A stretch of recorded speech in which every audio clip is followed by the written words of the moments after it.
Hi guys, and welcome back to my channel. Today I have my 40th recipe from HelloFresh. This is one of their Hall of Fame recipes, and it's called Seitan Tacos El Diablo with kiwi, salsa, and lime crema. So the seitan, I guess it's like a meat substitute for vegetarians, contains soy. I personally don't think there's too much flavor to it. They've included it in a few of the meals. It's not bad. I've really been enjoying the vegetarian meals since I'm a huge veggie lover. But if you want to see recipes with meat options, I do have those on my channel as well. And the first thing you always do is prep all your veggies. And a little trick, if you don't know, for getting more lime juice out of a lime, if you roll it on a hard surface first, that really helps. It breaks up the fibers. And if you don't have one of these lime juicers, it is pretty life-changing. Just recently got one and it really helps get all the juice out. So I'll put a link below if you want to purchase one exactly like this. I have an Amazon link. But once you get everything prepped and the juice out, the first thing they want you to do is get the kiwi salsa ready. So I have my kiwis diced up. So I'm adding my onions and my tomatoes. Also going to add in half of the cilantro,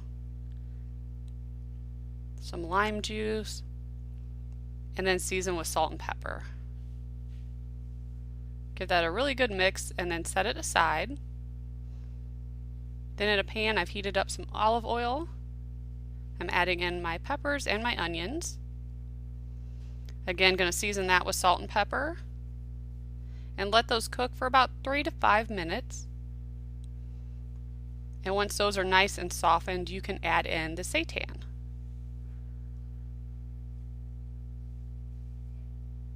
And again, season with salt and pepper. You pretty much do that every step of the way.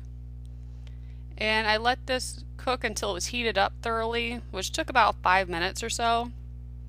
And then I made the lime crema while that was finishing cooking. So I have the rest of my lime juice, my lime zest, and I'm adding in both sour cream packets. Also adding salt and pepper to it. And you could add more lime juice if you prefer. I'm going to give that a good mix. And then you're done. Super fast and easy. You just need to assemble your taco. So I'm adding in my pepper, onion, seitan mixture, topping it with the salsa and then the lime crema. So this was really interesting. Obviously I've never thought to put kiwi in a taco, but it was a nice twist because it was spicy and sweet at the same time. And that's what I really enjoy about HelloFresh. They make you think outside the box and cook a different way that you normally wouldn't. So if you guys would like to try HelloFresh, I do have a promo code that will save you $40 off your order, and I will link that down below. Thank you so much for watching. Bye guys.